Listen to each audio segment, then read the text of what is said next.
Fainali wa kombe la shirikisho barani Afrika, Simba Sports Club na uwezekano wa kutoa mataji matatu msimu huu. Musa Mkwaju yeye ameweka kama second best team. Akitoa nafasi kubwa kwa Yanga.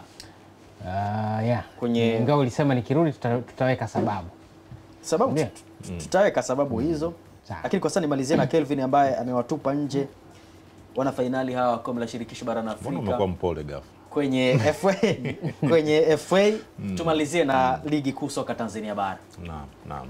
Nilizungumzia Mashujaa ambao kwenye mechi za away, kwa maana hapo watakuwa ni away dhidi ya Simba, wamekusanya alama 7.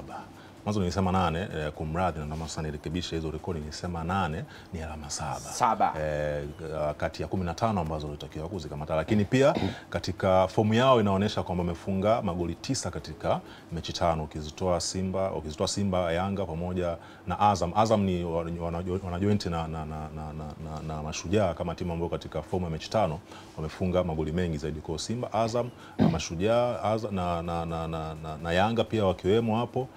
Hiyo kuna uwezekano mkubwa kabisa Simba wakapewa surprise katika mechi hiyo. Mechi ya JKT kuna revenge ambayo inawezekana ikatokea kwa wanajeshi wa kujenga taifa. Mechi kwa miaka 5 ambao wamekutana hivi karibuni, JKT hajafurukuta mbele ya mnyama. Amefungwa magoli 12 akiwa hajafunga goli lolote JKT.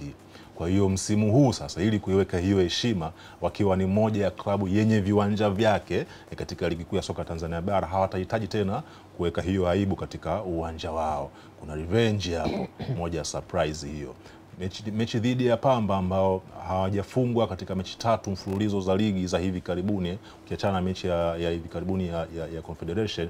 Hapo nyuma kuna mechi 3 ambazo hawajapoteza, wakiwa wanahitaji kubaki kwenye ligi kuu msimu ujao. Tegemea surprise kutoka kwa vijana hao wa kanda ya Ziwa.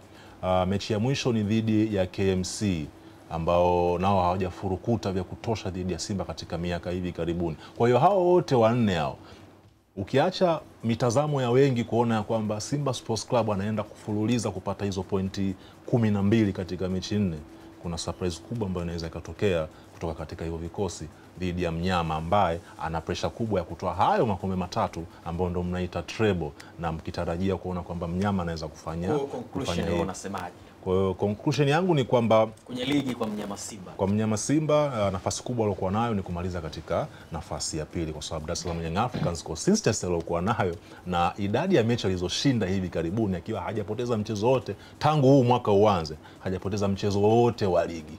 Sawa. Na akiwa ndo moja ya klabu iliyofunga magoli mengi zaidi ya ligi tangu mwaka huu uanze. Consistency hiyo tu inawatosha wananchi kuweza kulitetea taji lao la ligi kuu msimu huu. Sasa ili Simba Sports Club wamheshimishe Fadlu Davis, ambaye mimi binafsi niliwahi kusema hapa kwamba ndiye kocha bora, ndio kocha mwenye viwango vya Afrika ambaye alikuwa anahitajika Simba. Ni hawa wachezaji kuni prove wrong katika hizi mechi zilizosalia. Sawa.